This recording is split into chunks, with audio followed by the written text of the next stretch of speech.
High-stakes car chase with an unexpected ending.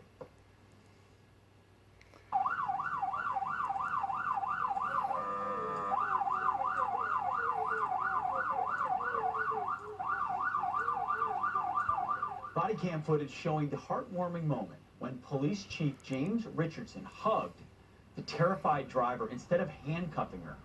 Here now with the story is that Police Chief James Richardson from the Hodgenville Police Department. Sir, I'm so sorry if I butchered that. My apologies, Chief. It's okay. You do a big job. On this day, what were you responding to, and tell us what happened. Basically responding to a vehicle pursuit that came in from Greene County. At the time, we had no idea what was going on. We just knew there was a deputy that was in pursuit. When they'd entered into our county and into the city, we got the vehicle stopped. Like I said, with 23 years on the job, I've never hugged a suspect at the end of a car chase. However, in this situation, it was like nothing I had ever encountered before. As soon as we got the door open, you could tell that Miss Curry was absolutely scared to death. She was shaking so fast she couldn't get her seatbelt off. So I reached in and helped her get her seatbelt off, grabbed her hands, told her to calm down, and just started talking to her. Next thing you know, I gave her a hug, and we talked about it for a second, calmed her down, and everything turned out great. Well, Chief, you know, as you said, you've done 23 years on the force, 8 years in the Army. You've never seen anything like this. What did you see in her eyes or in her reaction that had you go, listen, your guns are drawn, you don't know what to expect. This is a car chase from a domestic dispute, I believe, or you can clarify that for me? It could be anything. To go from guns drawn to hugging, what did you see in her?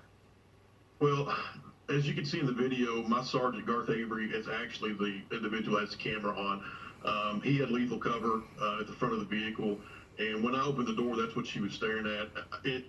I haven't talked to her since, but I can only imagine that, you know, seeing a gun pointed at you and having somebody stand outside your window with another gun, I mean, she was just absolutely terrified. The look on her face, her reactions, she had her hands up, shaking uncontrollably.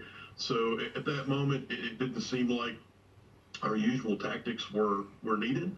I wouldn't say that we just threw them away, but when we got up to the car and I looked in her eyes, it was something different than what I typically see at the end of a pursuit. And it just happened. It was something that I didn't plan for. I'm sure she didn't plan for that day, for that to turn out in her day either. But yeah, you know, just those things, that's just how it turned out. Did you know it was a domestic dispute? Did you know the origins of the call?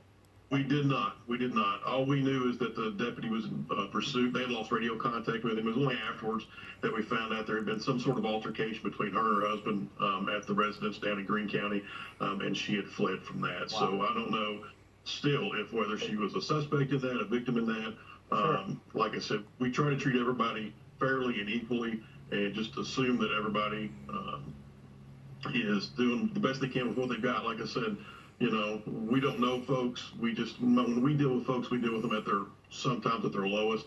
And it's important to remember that when we're dealing with folks, you know, one of these days we may be in a position we need some help, and that may be something that we need to think about. And again, I've told people for the last couple of days, I've talked to several folks in the media, you know, this is what goes on around the country every day. We don't see it in the media as much as we'd like to. Which is one of the reasons why we shared the video. This is the majority of what happens every single day across the country. The use of force that ends in death, those are the anomalies. Those don't happen as often as we see them. But, you know, we just wanted to get some good news out and say, hey, look, this is what the police are doing across the country every day in your communities. And, you know, we wanted somebody to see, hey, look, this is what can happen. You answered my last question so well said. Grateful for everything you do. You're meeting people, as you said, oftentimes on their worst day. How do I pronounce that police department? Help me out.